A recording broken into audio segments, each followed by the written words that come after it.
नमस्ते प्यारे साथियों, स्वागत है आप सबका फिर से एक नई क्लास के अंदर। जो भी साथी रीट मेंस की तैयारी कर रहे हैं, फर्स्ट ग्रेड है, सेकंड ग्रेड है, इन सभी भर्ती परीक्षा की तैयारी कर रहे हैं तो ये क्लास आपके लिए बहुत ही महत्वपूर्ण साबित होने वाली है। 5-6 मिनट का टाइम निकालकर इन प्रश्नों को जरूर देखें, बहुत ही महत्वपूर्ण प्रश्न है। क्लास का 1 नंबर प्रश्न है, देखो, गुरु जाम्बोजी का निवारण किस स्थान पर हुआ था। दोस्तों, गुरु जाम्बोजी का जो निवारण हुआ था ये कौन से स्थान पर हुआ था? तो पिपासा नागौर है, मुकाम बीकानेर है, जम्बा फलोदी है या लालासर बीकानेर है। तो यहाँ पे जो आपका राइट आंसर होगा वो होगा ऑप्शन नंबर 4। ऑप्शन नंबर 4 आपका सूत्र हो जाएगा लालासर बीकानेर में। आपका अगला प्रश्न क्या है, देखो, राजस्थान में दाऊदी बोहरा संप्रदाय की प्रमुख पीठ कहाँ पर है। दोस्तों, राजस्थान में दाऊदी बोहरा संप्रदाय की जो प्रमुख पीठ है ये कहाँ पर है? तो गलियाकोट डूंगरपुर, सलेमाबाद अजमेर, महामिंदर जोधपुर, गलताजी जयपुर। तो यहाँ पे जो आपका राइट आंसर होगा वो होगा ऑप्शन नंबर 1। ऑप्शन नंबर 1 आपका क्षेत्र हो जाएगा गलियाकोट डूंगरपुर में। आपका अगला प्रश्न क्या है, देखो, जालोर क्षेत्र का वह महिला प्रधान नृत्य जो होली के अवसर पर किया जाता है तो कौन सा वो नृत्य है, ये आपको बताना है जालोर क्षेत्र का। तो देखो, बम नृत्य है, लुम्बर नृत्य है, कानोडा नृत्य है या गुड़ला नृत्य है। यहाँ पे जो आपका सूत्र होगा वो होगा ऑप्शन नंबर 2 लुम्बर नृत्य। कौन सा लुम्बर नृत्य है? ऑप्शन नंबर 2 आपका सूत्र हो जाएगा। आपका अगला प्रश्न क्या है, देखो, मरु वृक्षारोपण परियोजना में केंद्र व राज्य सरकार की वर्तमान में कितनी भागीदारी है। देखो दोस्तों, मरु वृक्षारोपण परियोजना में केंद्र और राज्य सरकार का आपको बताना है कि वर्तमान में कितनी प्रतिशत है वो भागीदारी है। तो देखो, 25% मतलब केंद्र की या 75% राज्य सरकार की। फिर देखो, 75 केंद्र सरकार की और 25 है राज्य सरकार की। 74 है केंद्र सरकार की, फिर 26 है राज्य सरकार की।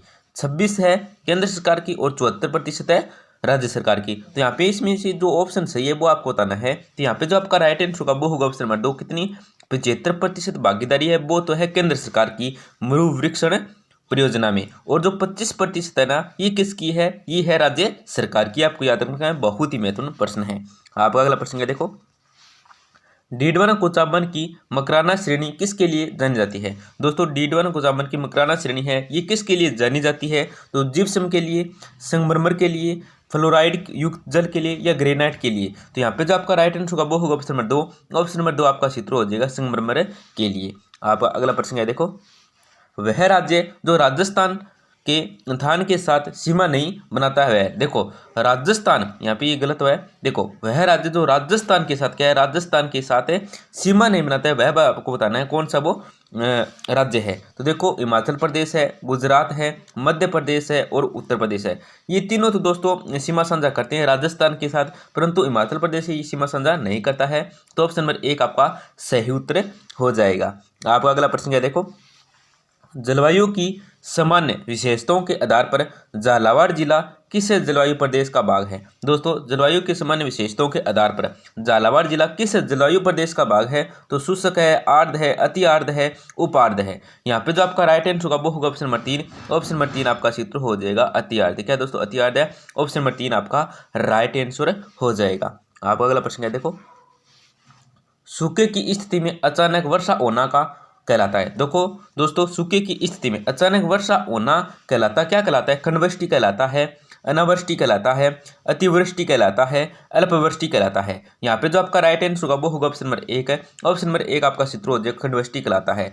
सूखे की स्थिति में अचानक वर्षा होना क्या कहलाता है? खंडवृष्टि कहलाता है। आपका अगला प्रश्न है, देखो, खेजड़ी वृक्ष में किस ऋतु में फल लगते हैं। दोस्तों, खेजड़ी वृक्ष में किस ऋतु में फल लगते हैं आपको बताना है।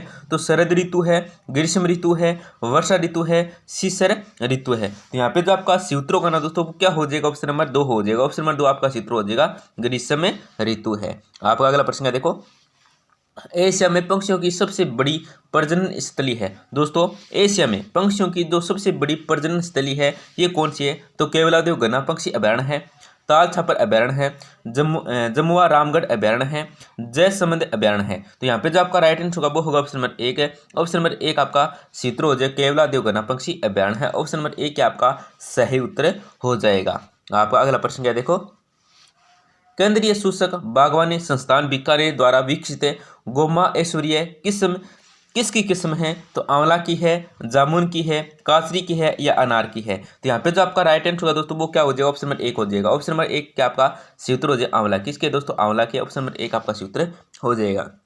आपका अगला प्रश्न है देखो, 2011 की जनगणना के अनुसार राजस्थान के किस भाग के जिलों का लिंगानुपात अधिक है? दोस्तों 2011 की जनगणना के अनुसार राजस्थान किस भाग के जिलों का लिंगानुपात वो अधिक है? तो दक्षिणी भाग है, पूर्वी भाग है, उत्तरी भाग है, पश्चिमी भाग है। यहाँ पे जो आपका राइट आंसर होगा वो होगा ऑप्शन नंबर 1 है। ऑप्शन नंबर 1 आपका सूत्र हो जाए दक्षिणी भाग है। आप अगला प्रश्न है देखो, नंबर प्रश्न आपको ध्यान से देखना है, यहाँ पे थोड़ी ये मिस्टेक हुई। देखो, केसरी सिंह बारठ ने किस भाषा में, केसरी सिंह बारठ ने किस भाषा में मेवाड़ के महाराणा को 13 सोटे लिख कर भेजे थे? उस भाषा का आपको नाम बताना जिस भाषा में ये लिख कर भेजे थे। थोड़ी मिस्टेक हो यहाँ पे, गलत हुआ है, ऊपर नीचे है। देखो, केसरी सिंह बारठ ने किस भाषा में मेवाड़ के महाराणा इनको 13 सोटे लिख कर भेजे थे? तो देखो, पिंगल है, डिंगल है, नागर है या सोरसेनी है?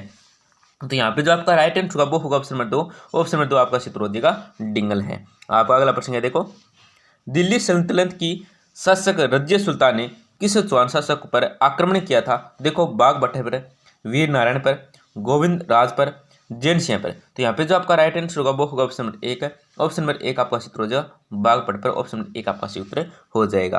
आपका अगला प्रश्न है देखो, मानसिंह ने शिलादेवी मंदिर में स्थित अष्टभूमि भगवती प्रतिमा कहाँ से लाकर लगाई? दोस्तों, मानसिंह ने शिला देवी मंदिर में स्थित अष्टभूमि भगवती प्रतिमा कहाँ से लाकर लगाई थी? तो देखो, जसोर बंगाल है, काठियावाड़ गुजरात है, इल्चपुर महाराष्ट्र है, मनिहारी बिहार है। तो यहाँ पे जो आप राइट आंसर होगा वो होगा ऑप्शन नंबर 1 है। ऑप्शन नंबर 1 आपका सूत्र हो जाएगा जसोल बंगाल है। ऑप्शन नंबर 1 आपका सूत्र हो जाएगा। आपका अगला प्रश्न है देखो, बीकानेर के किस शासक ने राज्यारोहण के समय महाराजधिराज की उपाधि धारण की थी? देखो, राव लुणकरण है, राव जेतसिंह है, राव कल्याणमल है या राव एसिंह है? तो यहाँ पे जो आपका राइट आंसर होगा वो होगा ऑप्शन नंबर 4। ऑप्शन नंबर 4 आपका सूत्र हो जाएगा रायसिंह। कौन है दोस्तों? रायसिंह है। ऑप्शन नंबर 4 आपका सूत्र हो जाएगा। आपका अगला प्रश्न है देखो, एरनपुरा छावनी में सैनिक विद्रोह कब हुआ? दोस्तों, एरनपुरा छावनी में सैनिक विद्रोह ये कब हुआ था? तो 28 अगस्त 1857, 15 अक्टूबर 1857, 28 मई 1857 या 23 अगस्त 1857। तो यहाँ पे जो आपका राइट आंसर होगा वो होगा ऑप्शन नंबर 4। ऑप्शन नंबर 4 आपका सूत्र होगा 23 अगस्त 1857 को। आपका अगला प्रश्न है देखो, राजस्थान का पहला भील आंदोलन किस रियासत में हुआ था? दोस्तों, राजस्थान का पहला भील आंदोलन है ये किस रियासत में हुआ था? तो जोधपुर है, बीकानेर है, उदयपुर है, सीकर है। यहाँ पे जो आपका राइट आंसर होगा वो होगा ऑप्शन नंबर 3। क्या ऑप्शन नंबर 3 आपका सूत्र हो जाएगा उदयपुर में हुआ था। ऑप्शन नंबर 3 आपका सूत्र हो जाएगा। आपका अगला प्रश्न क्या देखो, महात्मा गांधी ने निम्नलिखित में से किसकी अध्यक्षता में 1932 ईस्वी में अखिल भारतीय हरिजन सेवा संघ की स्थापना की थी? तो देखो दोस्तों, पंडित हरि नारायण शर्मा, घनश्याम बिड़ला, माणिक्यलाल वर्मा या प्रियालाल गुप्ता। तो यहाँ पे जो आपका राइट आंसर होगा वो होगा ऑप्शन नंबर 2। ऑप्शन नंबर 2 आपका सूत्र हो जाएगा घनश्याम दास बिड़ला थे। आपका अगला प्रश्न है देखो, जून 1941 में अलवर प्रजामंडल के जागीर माफी प्रजा सम्मेलन राजगढ़ का उद्घाटन किसने किया था? तो किसने किया था? देखो, कुंज बिहारी मोदी है, सत्यदेव विद्यालंकर है, वेणी माधव शर्मा है या गोकुल चंद वर्मा है? तो यहाँ पे जो आपका राइट आंसर होगा वो होगा ऑप्शन नंबर 2। ऑप्शन नंबर 2 आपका सूत्र हो जाएगा सत्यदेव विद्यालंकर है। दोस्तों, क्लास को जरूर लाइक करें। क्लास के अंत में हमारी आपसे छोटी सी गुजारिश रहती है, बस आपको क्लास को लाइक ही करना होता है, बस आपको क्लिक ही करना होता है। क्लास को जरूर लाइक करें, हो सके तो अपने दोस्तों के साथ भी जरूर शेयर करें। धन्यवाद, मिलते हैं अगली क्लास में।